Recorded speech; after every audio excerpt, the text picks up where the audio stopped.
Saludos muy queridos hermanos en Cristo Jesús y amigos que me están viendo. Soy el pastor misionero José Maidana, predicando desde la República del Paraguay. Y hoy, continuando con nuestra serie de mensajes sobre las dispensaciones, nos tocaría la quinta dispensación, la de la ley. Vamos a orar primeramente a nuestro Padre Celestial buscando su bendición. Padre, te damos tantas gracias por este hermoso día que tú nos das. Gracias, Señor, por acompañarnos en todos estos mensajes sobre este tan valioso e importante tema. Señor, buscamos tu bendición. Te damos gracias, Señor, por todo lo que tú nos has de estar enseñando en este tema sobre la ley, en esta dispensación. Señor, abre nuestro entendimiento para comprender más profundamente todo lo que tú has hecho, Señor, para buscar al ser humano, para que el ser humano pueda conocerte y pueda ser salvo. Señor, rogamos por aquellos que están padeciendo alguna enfermedad. Señor, tú en tu gracia puedas levantarles, pero aún más, aquellos que no te conocen, puedas ser el medio para que ellos puedan conocer la salvación de sus almas. Señor, quedamos expectantes como hijos tuyos, Señor, queremos ser obedientes, queremos andar por fe. Queremos poner nuestra mirada allí donde está nuestra mayor bendición, allí en los cielos, donde estás tú sentado a la diestra de nuestro Padre Celestial. Te pedimos todas estas cosas en los méritos de nuestro Salvador, el Señor Jesucristo. Amén. Muy bien, miremos entonces la quinta dispensación, la de la ley. Y a partir del llamado de Abraham, recordemos que Dios ya no estaba más tratando con toda la humanidad, sino con una sola nación, la nación de Israel. Dios actuó principalmente con un único pueblo para bendecir a todas las naciones a través del mismo por medio del Señor Jesucristo. Esto lo vemos en Mateo 1:1, libro de la genealogía de Jesucristo, hijo de David, hijo de Abraham. Después de 400 años de esclavitud en Egipto, Dios le dio a Israel, no a las naciones, la ley a través de Moisés. rescató a Israel y los llevó al monte Sinaí para recibir la ley. Y esto lo vemos en Éxodo capítulo 19. De aquí en adelante el método que Dios usaría para tratar con Israel cambió e introdujo una nueva y diferente dispensación, la dispensación de la ley. Después de las promesas que Dios le dio a Israel, incondicionalmente, bendiciones por gracia, Dios probó a Israel ofreciéndoles una relación condicional con Él. Ahora su bendición dependería de la obediencia del pueblo israelita a la ley de Dios. Pero Israel, en vez de reconocer delante de Dios su incapacidad absoluta de cumplir con la obediencia perfecta que la ley requería, con orgullo ellos declararon allá en Éxodo capítulo 19 versículo 8, y todo el pueblo respondió a una y dijeron: todo lo que Jehová ha dicho haremos. Y Moisés refirió a Jehová las palabras del pueblo. Así comenzó la dispensación de la ley. De allí en adelante, Dios, obligado a tratar con el pueblo israelita con justicia y requerir completa obediencia a la ley divina, o de otra manera recibirían el castigo justo por quebrantarla. Miremos nuestro primer punto, el tiempo de esta dispensación. La dispensación de la ley comenzó cuando Dios les dio la ley a los hijos de Israel en el monte Sinaí, en los días de Moisés, allí en Éxodo capítulo 19. Esta nueva dispensación comenzó 430 años después de la promesa hecha por Dios a Abraham. Esto lo vemos en Gálatas capítulo 3 versículo 17, que dice: la ley que vino 430 años después.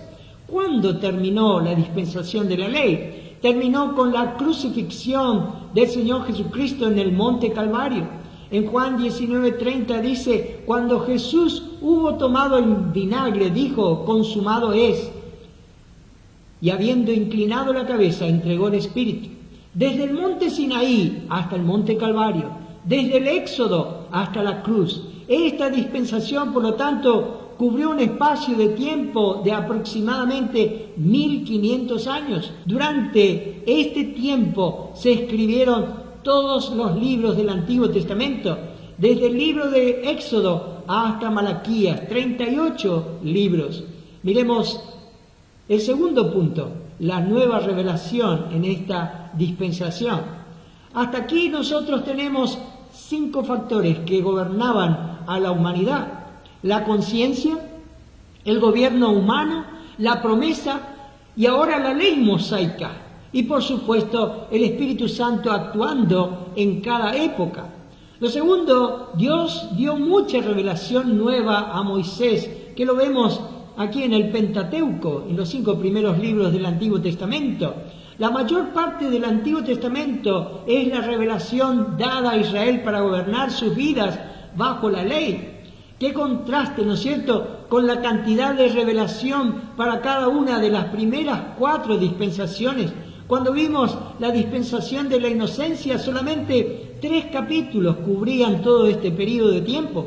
Cuando vimos la dispensación de la conciencia, 6 capítulos cubrían todo ese periodo de tiempo. O cuando vimos el gobierno humano, 8 capítulos cubrieron todo ese periodo de tiempo. Y en la promesa, 38 capítulos cubren todo el periodo de tiempo de esa dispensación. Las primeras 4 dispensaciones están cubiertas en el primer libro del Antiguo Testamento, en el Génesis. En la dispensación de la ley cubre el resto del Antiguo Testamento, 38 libros completos. En esta dispensación hay mucho más revelación que cualquier otra dispensación, incluyendo la era de la Iglesia.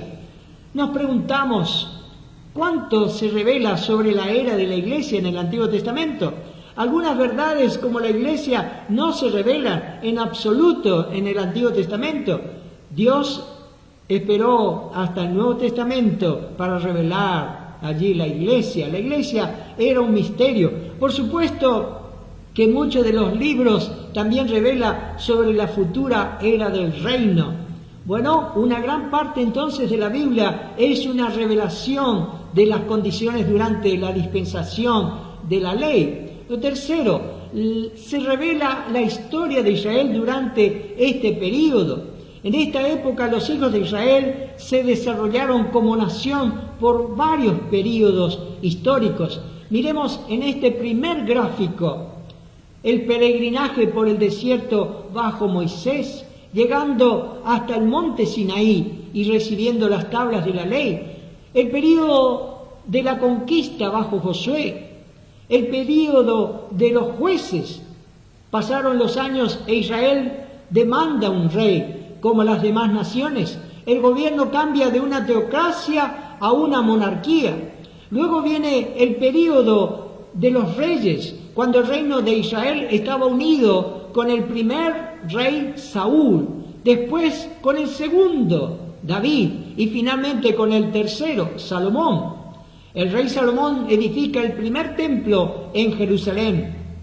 Miremos este segundo gráfico.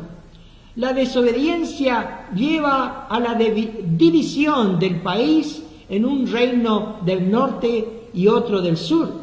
Cuando el reino se dividió, el hijo de Salomón, Roboam, quedó con el reino del sur, también llamado Judá, cuya capital era Jerusalén. Y Jeroboam quedó como rey en el reino del norte, o también llamado Israel, con 10 tribus, cuya capital era Samaria. Por causa de la tremenda idolatría que vivieron en constante rebeldía contra Dios, el reino del norte desapareció. Después de 200 años aproximadamente de reinados, finaliza en cautiverio en Asiria. Después de 135 años, el reino del sur también cae. Jerusalén es destruida y arrasado el templo por Nabucodonosor. La cautividad en Babilonia dura 70 años y por el decreto del rey persa Ciro, y esto lo encontramos en el libro de Esdras, regresan a Jerusalén. Miremos ahora este tercer gráfico que nos muestra el período posterior a la cautividad, el regreso del remanente a Jerusalén, conducidos por Zorobabel, Esdras y Nehemías, la reconstrucción del templo, la preparación de los muros de la ciudad, la restauración de la adoración en el templo, los trabajos y reformas de Esdras y Nehemías, las profecías de Ageo, Zacarías y Malaquías, el último de los profetas del Antiguo Testamento. La mayor parte de las personas sobre las que leemos en la Biblia vivieron durante la dispensación de la ley. Dios guardó silencio por 400 años desde el tiempo de Malaquías, el último libro del Antiguo Testamento, hasta la venida del Señor Jesucristo en los Evangelios. En el cuarto y último gráfico tenemos el período evangélico cubierto por los 4 evangelios: Mateo, Marcos, Lucas y Juan. También los evangelios pertenecen al tiempo de la ley. El tiempo de Jesús fue un tiempo de una transición de la dispensación de la ley a la dispensación de la gracia. La verdad aún no estaba revelada completamente en los evangelios. Los evangelios incluyen el nacimiento de Jesús, su bautismo, su ministerio terrenal y mesiánico, y sus apóstoles predicando a la nación judía y el ofrecimiento del reino prometido en el Antiguo Testamento.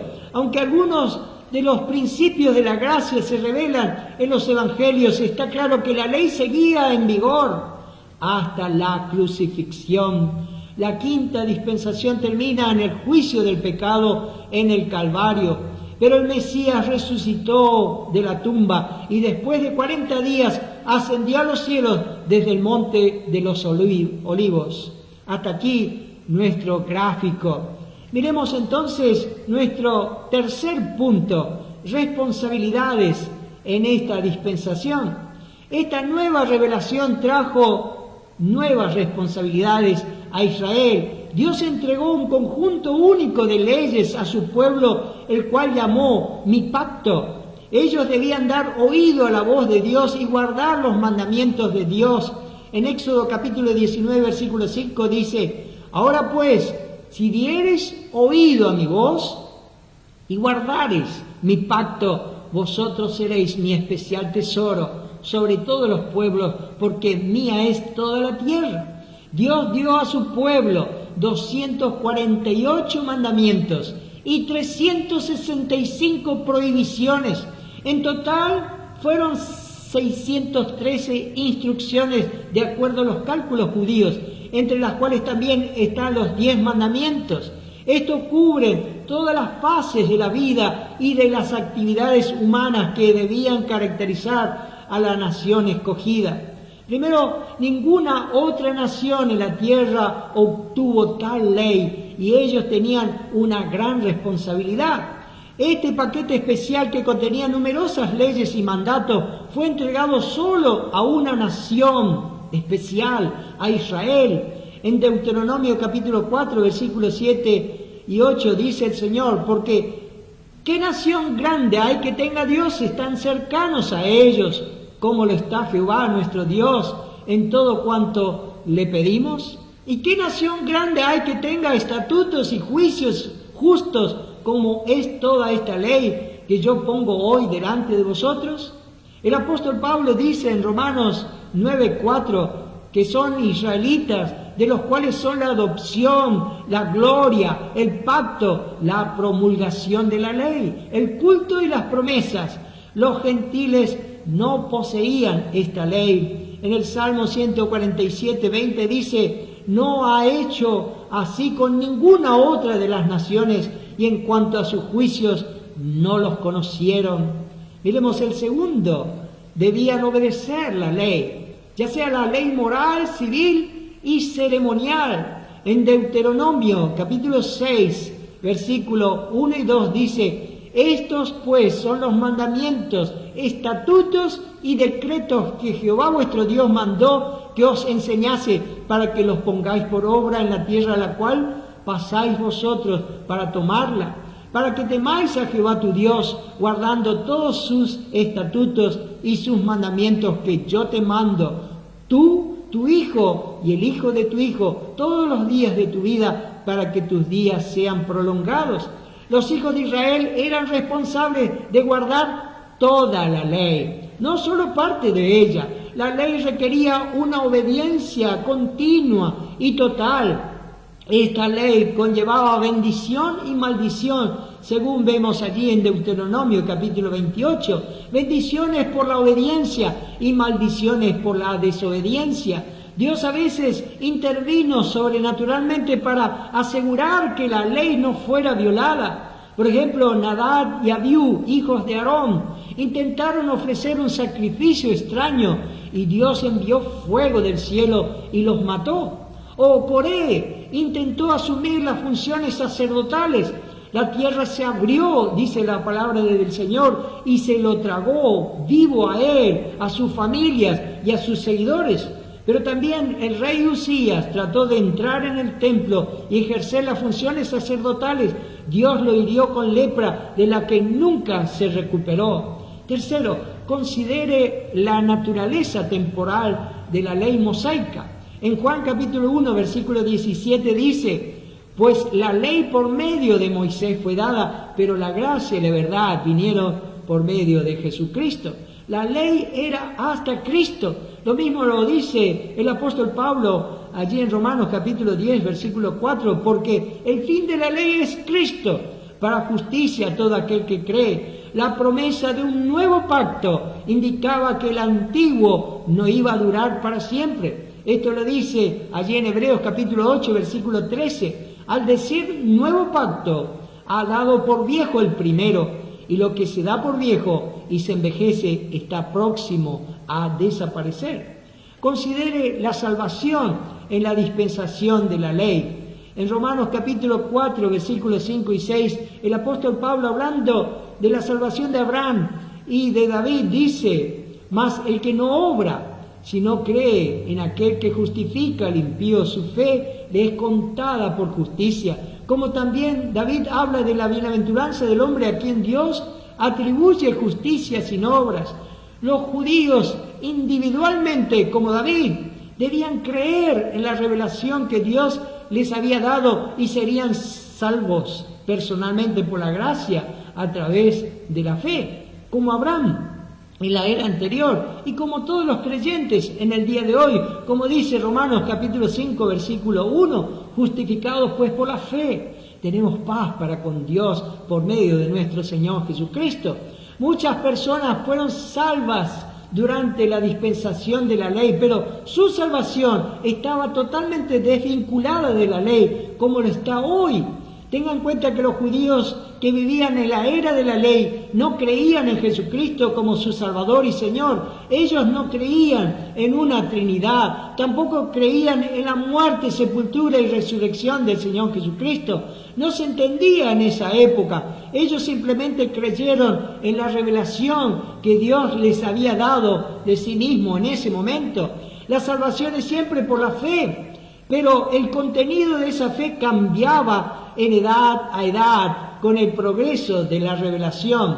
El dispensacionalista William MacDonald escribió: si bien hay diferencias entre las distintas edades, hay una sola cosa que nunca cambia y que es el Evangelio. La salvación siempre ha sido, es ahora y siempre será por la fe en el Señor. Y la base de la salvación para cada época es la obra consumada de Cristo en la cruz del Calvario. Las personas en el Antiguo Testamento fueron salvas al creer la revelación cual sea que el Señor les dio. Debemos guardarnos de cualquier idea de que las personas en la dispensación de la ley se salvaron por guardar la ley. Hasta aquí el comentario de William MacDonald. Quinto, se esperaba que Israel obedeciera las leyes morales del código mosaico.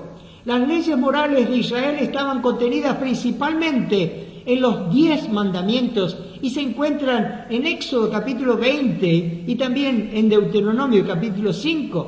Primero, la relación del hombre para con Dios, que nos hablan los primeros 4 mandamientos. Por ejemplo, el primer mandamiento dice: no tendrás dioses ajenos delante de mí. No tendrás dioses ajenos. El segundo mandamiento dice: no te harás imagen, ni te inclinarás a ella.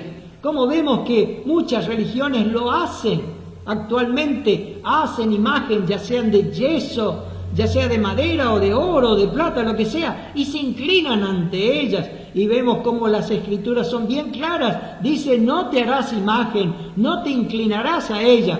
Pero también la otra parte de el 5º mandamiento hasta el 10º mandamiento, que dice: honra a tu padre y a tu madre. El 6º, no matarás. El 7º, no cometerás adulterio. El 8º, no hurtarás. El 9º, no hablarás contra tu prójimo falso testimonio. Y el 10º, escuche bien, el 10º dice: no codiciarás. La violación de algunas de estas leyes morales resultaba en la pena de muerte. La norma de moralidad es la misma en todas las épocas. Se reflejaba ciertamente en la conciencia humana. El 6º, se esperaba que Israel obedeciera las leyes civiles del código mosaico. En una época anterior, allá en la dispensación del gobierno humano, estudiamos que allí se estableció la pena capital para el asesinato. En la era de la ley se dio una larga lista de pecados, crímenes por los cuales se debía aplicar la pena capital: el asesinato, el adulterio, violación, un hijo rebelde, falsos profetas, adoradores de ídolos, etcétera, etcétera. Las leyes civiles eran las leyes del gobierno nacional de Israel. La ley obligaba a todos los agricultores a proporcionar alimentos a los pobres y a los extranjeros, no cosechando las esquinas de sus campos. La ley civil exigía que la gente fuera generosa entonces con los pobres y necesitados de su entorno. La ley también obligaba a los agricultores a dar a sus tierras un descanso sabático cada 7 años. También la tierra fue dividida entre las 12 tribus y debía permanecer en manos de las 12 tribus. 7º, se esperaba que Israel obedeciera las leyes ceremoniales del código mosaico. Estas eran las leyes que regulaban su adoración y el sistema de sacrificios. También incluía leyes concernientes a volverse ceremonialmente impuro. Considere toda la lista larga de ceremonias que encontramos allí en el libro de Levítico. Había innumerables formas en las que podían volverse impuros y ceremonias requeridas para volver a ser limpios. Tenían que ir a un sacerdote si aparecía un furúnculo en cualquier parte del cuerpo. Había elaboradas regulaciones sobre las manchas en la piel, los fluidos corporales normales, las enfermedades, tocar ya sea animales impuros o sentarse en una silla impura donde alguien impuro se había sentado, etcétera, etcétera. Estas leyes regulaban todo, incluyendo lo que vestían, el tipo de ropa que debían usar, lo que podían o no comer, con quién podían casarse, qué tipos de cultivos debían cultivar y cómo plantarlos. No podían mezclar las semillas. Había extensas reglas dietéticas, lo que comían, ya sea limpio o impuro. Tenían un extenso también calendario religioso, días sabáticos, años sabáticos, jubileo, días de fiesta, días santos, tiempos en los que todos los hombres debían viajar a Jerusalén, etcétera, etcétera. Estaban obligados a someterse a todo tipo de leyes y reglas. Cuando la gente usa el término legalismo a veces, hoy en día, usualmente se refiere a aquellos que se atreven a tener estándares de decencia que honran a Dios y son sensatos ciertamente, como separarse de este mundo, de sus prácticas, del baile, del rock, de la forma de vestirse, con quién ponerse de novio o casarse, las ingestas allí o ventas de bebidas alcohólicas, etcétera, etcétera. Cuando la gente ataca de esa forma diciendo aquello, qué legalista, en realidad no tienen ningún concepto de lo que era realmente el verdadero legalismo, como vemos aquí. Octavo, la adoración era muy diferente en la era de la ley. El sábado era el día de adoración para los judíos, exclusivamente para los judíos.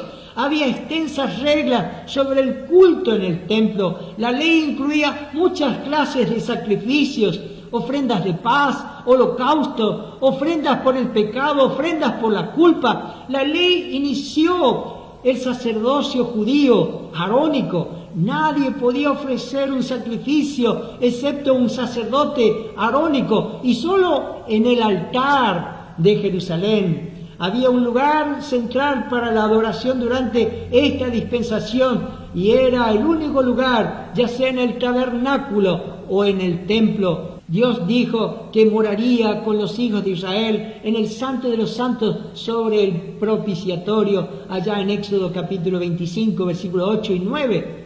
Entonces, intentar establecer un lugar de adoración alternativo era una rebelión pecaminosa. Esto fue lo que hizo más tarde Jeroboam. Estableció un sistema de adoración rival en el norte, pero siempre fue, no hay duda, en desafío contra Dios. La gloria Shekinah, la gloria de Dios, habitaba en ese único lugar santo. Primero en el tabernáculo, pero a causa de la incredulidad y la rebelión, el tabernáculo fue destruido. Luego en el templo de Salomón, a causa también de la incredulidad y la rebelión, la gloria se fue del templo. Entonces la gloria de Dios volvió al templo judío en la forma del Señor Jesucristo. La gloria de Dios velada en carne humana, aunque en su transfiguración dejó algo de ver de esa gloria que Él tuvo allá en los cielos y que Él ciertamente tenía. Le insinuó también a la mujer samaritana que pronto dejaría de ser el único lugar central de adoración. El noveno, todo judío estaba relacionado con Dios a través del antiguo pacto, la ley mosaica.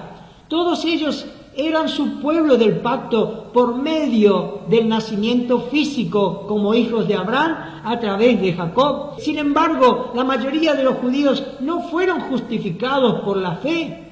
Esto fue diseñado para enseñar que el antiguo pacto no era suficiente. Más tarde se prometió un nuevo pacto que proporcionaría la salvación a todos los relacionados con Dios a través de este nuevo pacto basado en la sangre del nuevo pacto. El nuevo pacto entró en vigor con la muerte y resurrección de Jesucristo. Fue al mismo tiempo el comienzo de una nueva dispensación, la de la gracia. Vemos en Hebreos capítulo 9, versículos 16 y 17, que dice, porque donde hay testamento es necesario que intervenga muerte del testador, porque el testamento con la muerte se confirma, pues no es válido entre tanto que el testador vive. El 10, Jesucristo nació durante la dispensación de la ley. Al 8º día de nacer fue circuncidado. Él guardó perfectamente la ley durante toda su vida terrenal, pero él también mandó a otros a guardar la ley también. Al hombre, por ejemplo, que lo limpió de lepra, le dijo allí en Mateo capítulo 8, versículo 4, entonces Jesús le dijo, mira, no lo digas a nadie, sino ve, muéstrate al sacerdote y presenta la ofrenda que ordenó Moisés para testimonio a ellos. Miremos ahora el fracaso de Israel bajo la ley. La historia de la nación de Israel es un largo y triste historial de una persistente transgresión a la ley de Dios. Durante siglos los judíos vivieron bajo la ley y la ley demostró de manera inequívoca que no podía producir justicia en ellos. La dispensación terminó en un fracaso, no porque la ley fuera mala, sino por la misma naturaleza caída del ser humano. Israel quebrantó la ley rápidamente. Luego de que Israel fuera sacado del cautiverio en Egipto y recibiera la ley, al poco tiempo comenzó a murmurar y quiso volver a Egipto. Quebrantaron los 10 mandamientos aún antes que Moisés bajara del monte Sinaí. Y esta triste historia lo leemos allí en Éxodo capítulo 32, versículo 1 al 4, que dice, viendo el pueblo que Moisés tardaba en descender del monte, se acercaron entonces a Aarón y le dijeron, levántate, haznos dioses que vayan delante de nosotros, porque a este Moisés, el varón que nos sacó de la tierra de Egipto, no sabemos qué le haya acontecido. Y Aarón les dijo, apartad los zarcillos de oro que están en las orejas de vuestras mujeres, de vuestros hijos y de vuestras hijas, y traédmelos. Entonces todo el pueblo apartó los zarcillos de oro que tenían en sus orejas, y los trajeron a Aarón, y él los tomó de las manos de ellos, y le dio forma con un buril, e hizo de ello un becerro de fundición. Entonces dijeron, Israel, estos son tus dioses, que te sacaron de la tierra de Egipto. Después de este gran pecado, Dios dijo allí en Éxodo 32, 8, pronto se han apartado del camino que yo les mandé. Segundo, fallaron en todos los puntos. Israel no podía cumplir con la ley. En el tiempo de los jueces, los hijos de Israel no siguieron la ley. En vez de eso, dicen Jueces 21, 25, en estos días no había rey en Israel. Cada uno hacía lo que bien le parecía. Aún en la época de la mayoría de los reyes, fíjense cómo terminó el reino del norte. Los israelitas sirvieron a otros dioses, ídolos, ignorando por completo la ley de Dios. Segunda de Reyes, capítulo 17, versículos 16 y 17 dice, dejaron todos los mandamientos de Jehová su Dios y se hicieron imágenes fundidas de 2 becerros y también imágenes de acera, y adoraron a todo el ejército de los cielos y sirvieron a Baal, e hicieron pasar a sus hijos y a sus hijas por fuego, y se dieron a adivinaciones y agüeros, y se entregaron a hacer lo malo ante los ojos de Jehová, provocándole a ira. Ofrendaron a sus hijos y a sus hijas a los dioses paganos, pasándolos por fuego. ¿Hasta dónde puede llegar el ser humano a rechazar a Dios?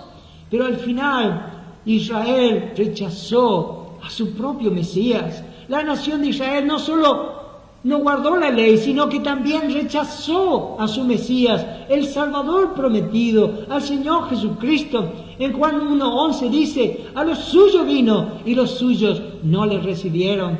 Más adelante los hijos de Israel cometieron el más grande de todos los crímenes. Crucificaron a su propio Mesías. Lo triste de este crimen es que fue llevado a cabo por gente que pensaba que estaban obedeciendo la ley de Dios. Por ejemplo, en Juan 18:28 vemos que estos judíos no querían contaminarse entrando en el palacio de Pilato porque era un pagano, era un gentil. Pero estos mismos judíos eran los que estaban haciendo todo lo posible para crucificar al Señor Jesucristo. El Señor los describe qué clase de gente eran allá en Mateo capítulo 23, versículos 23 y 24. Dice de ellos, ¡ay de vosotros, escribas y fariseos, hipócritas, guías ciegos, que coláis el mosquito y tragáis el camello! Miremos el quinto punto, el juicio de Dios. Estos son los tres de los grandes juicios que cayeron sobre la nación de Israel. El primero, el cautiverio asirio, 10 tribus del norte. Esto ocurrió en el 722 a.C. Las 10 tribus del norte de Israel fueron capturadas por el poderoso ejército asirio. Lo segundo, el cautiverio babilónico, tribus del sur. Esto ocurrió en el 605 a.C., con el templo destruido por Salomón. En el 586 a.C., el reino del sur, Judea, fue capturado por el poderoso ejército babilónico. Y el tercero, la destrucción romana de Jerusalén. Esto ocurrió en el año 70 después de Cristo. La ciudad de Jerusalén y el templo fueron destruidos por los romanos y los judíos fueron dispersos por todo el mundo. La razón de este juicio, fíjense en Mateo capítulo 27, versículo 23 al 25, dice, y el gobernador les dijo, pues, ¿qué mal ha hecho? Pero ellos gritaban aún más diciendo, sea crucificado. Viendo Pilato que nada adelantaba, sino que se hacía más alboroto, tomó agua y se lavó las manos delante del pueblo diciendo, inocente soy yo de la sangre de este justo, allá vosotros. Y respondiendo todo el pueblo dijo, su sangre sea sobre nosotros y sobre nuestros hijos. Miremos el sexto punto, el verdadero propósito de la ley. La ley no puede salvar a nadie y nunca fue destinada a hacerlo. Primero, ¿para qué fue dada la ley? Primero, la ley revela lo que es pecado. Pablo describe allí en Romanos capítulo 7, versículo 7, diciendo, ¿qué diremos pues? ¿La ley es pecado? En ninguna manera. Pero yo no conocí el pecado sino por la ley, porque tampoco conociera la codicia, si la ley no dijera, no codiciarás. La ley nos describe el pecado, la ley nos muestra el pecado. En la Biblia anotada por Scofield nos dice el significado del pecado. Por ejemplo, dice que es transgresión, o sea, el hecho de traspasar la ley, que es el límite divino entre el bien y el mal. Pero también me dice que pecado es iniquidad, un acto inherentemente malo, ya esté o no expresamente prohibido. También pecado es error, separación de lo que es recto. Pecado es errar el blanco, fallar desde el punto de vista de los requerimientos divinos. Pecado también es infracción, la intromisión de la voluntad propia en la esfera de la autoridad divina. También pecado es desorden, o sea, anarquía espiritual. Y pecado, no hay duda, es incredulidad, o sea, un insulto a la veracidad divina. Hasta aquí nos dice el comentario de Scofield. El cumplimiento entonces de la ley no puede librarte de tu pesada carga de pecado, ni jamás podrás ser justificado por las obras de la ley, como dice Romanos 3:20, ya que por las obras de la ley ningún ser humano será justificado delante de él, porque por medio de la ley es el conocimiento del pecado. Lo segundo, la ley revela lo que es realmente el hombre. Hemos visto que la ley muestra la corrupción del hombre y le impide acercarse a la santidad de Dios. Entonces, otra revelación, vemos que la ley es, como dice allí en Romanos capítulo 7, versículo 8 y 9, mas el pecado tomando ocasión por el mandamiento, produjo en mí toda codicia, porque sin la ley el pecado está muerto, y yo sin la ley vivía en un tiempo, pero venido el mandamiento el pecado revivió y yo morí. Aquí vemos que la ley agita la naturaleza pecaminosa en el hombre. Es como cuando se ve un cartel que dice allí no tocar porque hay pintura fresca, y también se ve que esa pintura se ha corrido porque un dedo lo tocó. De repente, aquello que es algo prohibido para las personas se vuelve algo irresistible, que él lo quiere tomar, que él lo quiere tocar, que él lo quiere ver. Así es cuando la ley lo prohíbe. La naturaleza humana responde con un anhelo para tenerlo prohibido o para hacerlo prohibido. Así es que la ley revela el corazón pecaminoso del hombre. Y lo tercero que nos revela la ley es la santidad de Dios. ¿Qué clase de Dios es el que sacó a Israel de Egipto? Dios no era semejante a los dioses paganos, a los dioses de otras naciones o al Dios que tienen muchas iglesias hoy en día. No es un Dios sensual, no es un Dios inmoral, codicioso, cruel. Dios exigía perfecta pureza, santificación y obediencia absoluta. Lo vemos en Romanos 7:12, dice, de manera que la ley a la verdad es santa y el mandamiento santo, justo y bueno. Ya vimos entonces para qué fue dada la ley. Miremos ahora qué hace la ley. Lo primero, la ley demanda obediencia perfecta. La ley nunca fue pensada simplemente para informar, sino para obedecer sí o sí. Y esa obediencia tenía que ser perfecta. Si uno fallaba en algún punto, era culpable de todo. En Santiago 2:10 dice, porque cualquiera que guardare toda la ley, pero ofendiera en un punto, se hace culpable de todos. Lo segundo, la ley maldice y condena toda desobediencia. La ley no conoce la misericordia. La ley es justicia pura y sin perdón. En Números capítulo 15, versículo 32 al 36, vemos a un hombre que recogía leña en el día de reposo. Dios le dijo a Moisés que ese hombre debía morir apedreado. Y fue apedreado hasta la muerte. Así de estricta es la ley. En Gálatas 3:10 dice, porque todos los que dependen de las obras de la ley están bajo maldición, pues escrito está, maldito todo aquel que no permaneciere en todas las cosas escritas en el libro de la ley para hacerlas. Todos nosotros somos pecadores, nos dice la palabra del Señor en Romanos 3:23, por cuanto todos pecaron y están destituidos de la gloria de Dios. La ley le quita al hombre toda pretensión de justicia propia, y en esta condición estamos condenados delante de Dios si pretendemos justificarnos delante de Dios por las obras de la ley.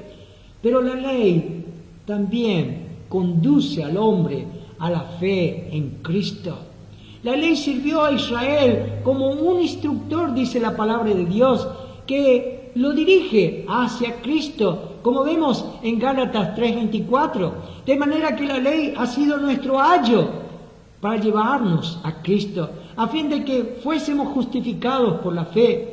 Las demandas de la ley recordaban a la gente su necesidad de un Salvador. Dios sabía que ningún hombre, excepto el Señor Jesucristo, obedecería las leyes en forma perfecta. En Hebreos capítulo 7, versículos 18 y 19 dice, queda pues abrogado el mandamiento anterior a causa de su debilidad e ineficacia, pues nada perfeccionó la ley, y de la introducción de una mejor esperanza, por lo cual nos acercamos a Dios. Dios pretendía que la ley condujera a Israel a Cristo como su única esperanza de salvación. Hoy Cristo ya murió en la cruz por todos los seres humanos, por todo el mundo. Él es el Salvador del mundo. Así que cualquier hombre, ya sea judío, ya sea gentil, que deposita su fe en la obra consumada de Cristo en la cruz, puede ser salvo, puede ser un hijo de Dios, puede tener vida eterna. Miremos el séptimo y último punto, la gracia de Dios. La dispensación de la ley terminó en el Calvario, donde Dios proveyó solución para el pecado. En Gálatas 3:13 dice: Cristo nos redimió de la maldición de la ley, hecho por nosotros maldición, porque está escrito: maldito todo el que es colgado en un madero. Cristo pagó por completo nuestra deuda ante una ley quebrantada. Él puso a nuestra disposición una salvación gratuita, que la recibimos simplemente por la fe en Él. ¿Cuál es el primer mandamiento que Dios quiere que usted obedezca, mi querido amigo, en este tiempo de su gracia? Dice en 1 Juan 3:23, y este es su mandamiento, que creamos en el nombre de su Hijo Jesucristo. En Hechos 16:31 dice lo que tú debes de creer. Cree en el Señor Jesucristo y serás salvo, tú y tu casa. ¿Has obedecido ya a este mandamiento que Dios te da en esta dispensación? El resultado de recibir al Señor nos dice allí en Hechos, capítulo 13, versículo 39, que de todo aquello de que por la ley de Moisés no pudiste ser justificado, en Él, en Cristo, es justificado todo aquel que cree. Gracias a Dios, bendita palabra, bendito nuestro Salvador. ¿Qué significa aquí? Que hemos sido justificados todos aquellos que hemos creído en Él, que todos nuestros pecados han sido limpiados, estamos bien delante de la presencia del Señor, ya no hay ninguna condenación para aquellos que hemos venido allí a la cruz. Dios nos ve justos y rectos. ¿No quisieras hoy venir al Señor Jesucristo? ¿No quisieras hoy decirle allí: Señor, creo en ti, he quebrantado tu ley, he desobedecido tu ley una y otra vez, soy un pecador perdido, vengo a ti sin mérito, solo me aferro a tu misericordia, a tu perdón, a tu cruz, pues tú moriste en la cruz para salvarme, perdóname, sálvame. Está en ti esa decisión, pecador, para que puedas venir a Él humillado, pero no te demores más. Ven allí, oprimido con tu culpa, ven a Él, allí con toda tu carga de tu corazón. Él nunca te ha olvidado, Él está con los brazos abiertos. Ven al Señor Jesucristo, ven a esa cruz y confía solamente en esa sangre que Él derramó en la cruz del Calvario por ti y serás salvo. Pero ahora nos preguntamos los creyentes, ¿cuál es el mandato de Dios para los creyentes de hoy? Ciertamente a los creyentes de nuestros días no se les dice que obedezcan la ley de Moisés ni que la guarden. No se nos dice que obedezcamos el conjunto de mandamientos que Dios entregó a los hijos de Israel. En 1 Timoteo capítulo 1, versículos 9 y 10 dice: conociendo esto, que la ley no fue dada para el justo, sino para los transgresores y desobedientes, para los impíos y pecadores, para los irreverentes y profanos, para los parricidas y matricidas, para los homicidas, para los fornicarios, para los sodomitas, para los secuestradores, para los mentirosos y perjuros, y para cuanto se oponga a la sana doctrina. La ley rige para aquel que no cree en el Señor Jesucristo, no para el creyente, no para los hijos de Dios, sino para todos aquellos que quebrantan la ley de Dios, para todos aquellos que son rebeldes para con el Señor. Nosotros como creyentes hoy en día no estamos bajo la ley, sino estamos bajo la gracia. En Romanos 6:14 dice: porque el pecado no se enseñoreará de vosotros, pues no estáis bajo la ley, sino bajo la gracia. En el Antiguo Testamento la ley guiaba a los israelitas en los más mínimos detalles, como vimos: no manejes, ni gustes, ni aun toques. Pero hoy los hijos de Dios no necesitan una ley para obedecerla. En Hebreos capítulo 8, versículo 10 dice: por lo cual este es el pacto que haré con la casa de Israel. Después de aquellos días, dice el Señor, pondré mis leyes en la mente de ellos y sobre su corazón las escribiré, y seré a ellos por Dios y ellos me serán a mí por pueblo. En el Nuevo Testamento, bajo la gracia, Dios nos guía a través de su Espíritu. En Gálatas 5:18 dice: pero si sois guiados por el Espíritu, no estáis bajo la ley. O en Romanos 8:14 dice: porque todos los que son guiados por el Espíritu de Dios, estos son hijos de Dios. ¿Cómo puede un creyente comprobar que realmente ama al Señor Jesucristo? En Juan 14:23 dice: respondió Jesús y le dijo: el que me ama, mi palabra guardará, y mi Padre le amará, y vendremos a él y haremos morada con él. Si Jesucristo es realmente mi Señor, ¿qué debo hacer como un hijo de Dios? Guarda su palabra, anda en fe. En Tito capítulo 2, versículo 11 y 12 dice: porque la gracia de Dios se ha manifestado para salvación a todos los hombres, enseñándonos que, renunciando a la impiedad y a los deseos mundanos, vivamos en este siglo sobria, justa y piadosamente, apartados del Señor Jesucristo. Allí vamos a fallar, vamos a hundirnos, pero unidos a Él. Como dice la palabra del Señor en Filipenses 4:13, todo lo puedo en Cristo que me fortalece. Podremos triunfar, podemos ir de victoria en victoria. Hijo de Dios, camina en la fe como un hijo obediente a nuestro Señor. Que el Señor bendiga su palabra. Padre, te damos tantas gracias por nuestro Salvador. Gracias por su muerte en la cruz. Gracias por su gran amor demostrado hacia toda la humanidad. No hay ser humano que esté exento de esta salvación. Tu amor los alcanza a todos. Señor, esta gracia está extendida hacia todos los seres humanos. Oh Señor, en este día que haya una persona que ha sido redarguida por tu Espíritu, que ha sido, Señor, tocado en su ser interior y que desea venir a ti, de creer en ti, que tú le libres de esa carga de pecado. Padre, te damos gracias por esta salvación, que todo aquel que viene a ti, tú no lo echas fuera, tú lo estás llamando.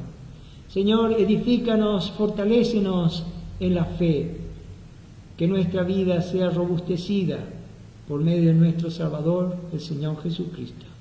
Te lo pedimos todo en los méritos de Cristo.